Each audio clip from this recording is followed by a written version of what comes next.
I would like to talk to you a little bit about this amazing data source that I've been in love with for years via abstract expressionism. 10 years ago, I was working mainly as a computer animator and an installation artist. And then a few years after that, I became a science animator and a science visualizer. So I was doing a lot of thinking about color and form. And so now as a researcher, I think of taxonomies, but really when you're an artist, you're just thinking about style.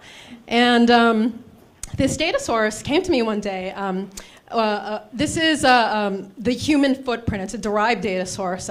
That's a combination of urban surfaces, emissions, and I used it to make a visualization of this new kind of data set that was handed to me. Actually, it's not very new. It's 30, 40 years old, and it's infrared data. So you can see all these different features that just pop out to you. And working on this viz was really exciting for me because things that had been explained to me before via words or via statistics, I could now see very easily. Like the pink in this data just popped out to me. In this data set, the burn scars in the vegetation just popped out to me. And so this is a comparison of dry and wet years in Montana and how that affects fires. And it was so easy just looking at Montana data and comparing it to other data sets. So fast forward to now and looking at the maps that we're using. These are all the sandy maps that I used during the hurricane last month.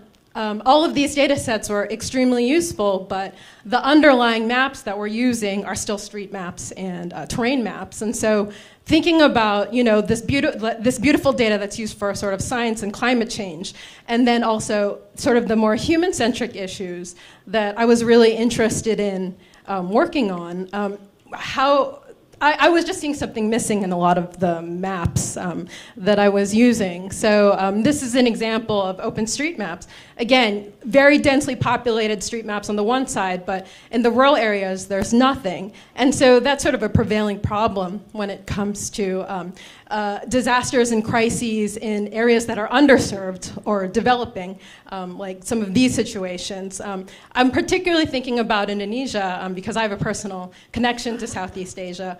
And also thinking, okay, so there are data sets that have been collected for 40, 50, years, and they really illustrate features that are not delineated in the maps that we use every day. Okay, these are the slides that many of you or some of you in the room are extremely familiar with. This is the project that I'm working on. It's called OpenIR, and basically what I'm doing is just exploring this data set in the maps that we use every day.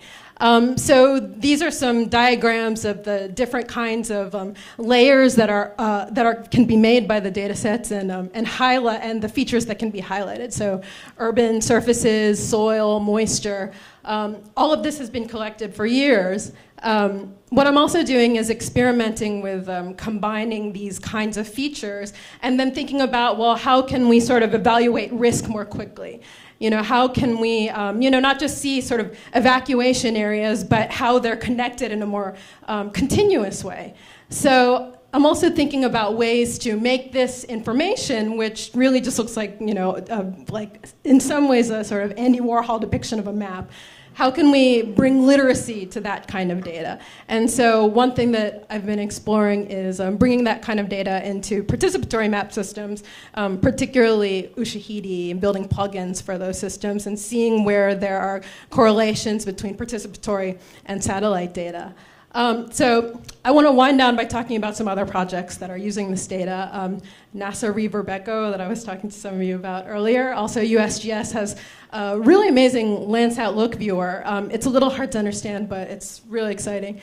For all you Google folks out there, Google has a relatively new project, a couple of years old, called Earth Engine that brings a lot of this data into the map.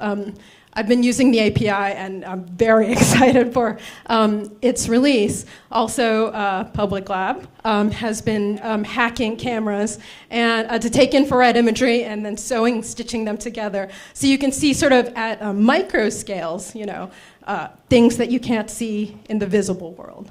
So thanks so much.